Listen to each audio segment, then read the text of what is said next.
एक गर्म सा आरामदायक कमरा होता है। नानी एक घोंसले में बैठी हैं और बच्चे उनके सामने बैठे हैं।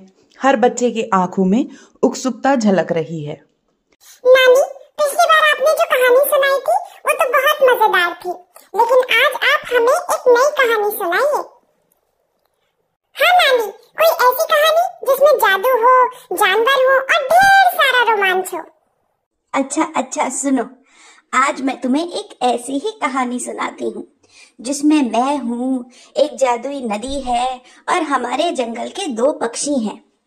ये कहानी उस समय की है जब जंगल में बहुत सुख और शांति हुआ करती थी, लेकिन अचानक सब बदल गया था। अरे वाह नानी, जल्दी शुरू कीजिए। एक हरा भरा जंगल था। पेड़ों के ऊपर सूरज की हल्की हल्की रोशनी पड़ रही थी। कोयल एक ऊंचे पेड़ के डाल पर बैठी थी और थोड़ी सी गुस्से में नजर आ रही थी। दूसरी तरफ एक तोता दूसरे पेड़ की डाल पर बैठा था जो उसे जवाब दे रहा था। दोनों के बीच बहस चल रही थी। ये पेड़ मेरा है और यहाँ रोज मैं गाना गाती हूँ और इस पेड़ की हर टहनी पर मेरा ही अधिकार है। तुम यहाँ क्यों आए हो तोते? कोयल बहन, तुम्हारा गाना बहुत अच्छा है, लेकिन इसका ये मतलब नहीं है कि ये पेड़ सिर्फ तुम्हारा हो गया। इस जंगल के हर पेड़ पर सभी का हक है। मैं यहाँ खाना ढूंढने आया हूँ और मुझे यहाँ रुकने का पूरा अधिकार है। तुम्हारे अधिकार की बात बाद में करेंगे, पहले ये बताओ कि तुम मेरे पेड़ पर कैसे आ सकते हो? तुम्हारा पेड़? क्या तुमने इसे लगाया था या इसकी देखभाल की है? यह जंगल सबका है। ऐसा करते करते दोनों पक्षियों के बीच का झगड़ा तेज हो जाता है और बाकी सारे जानवर बस उन्हें देखते रहते हैं।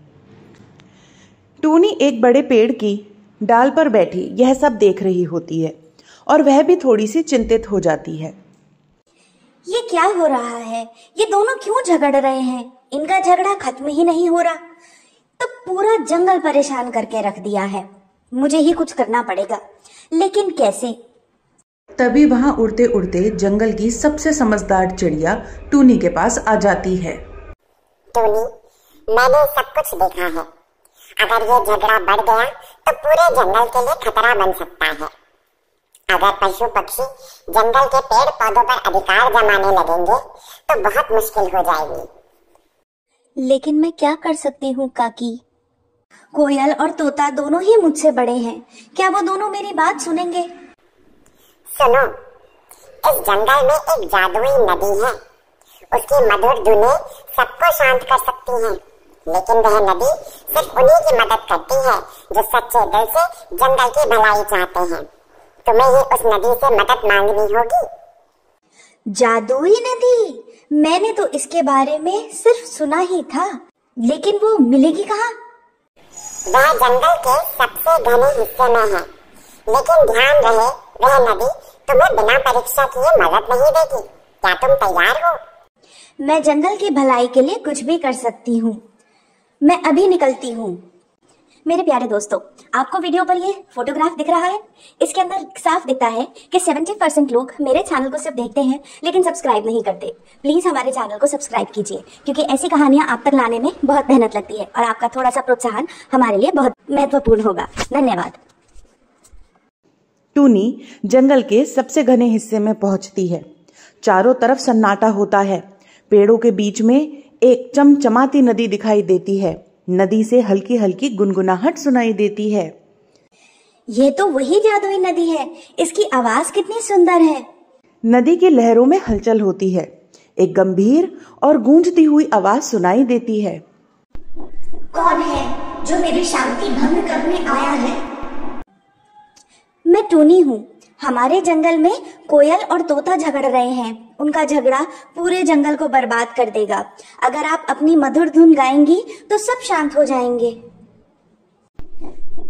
मैं अपनी धुन गाने से पहले तुम्हारी परीक्षा लूंगी।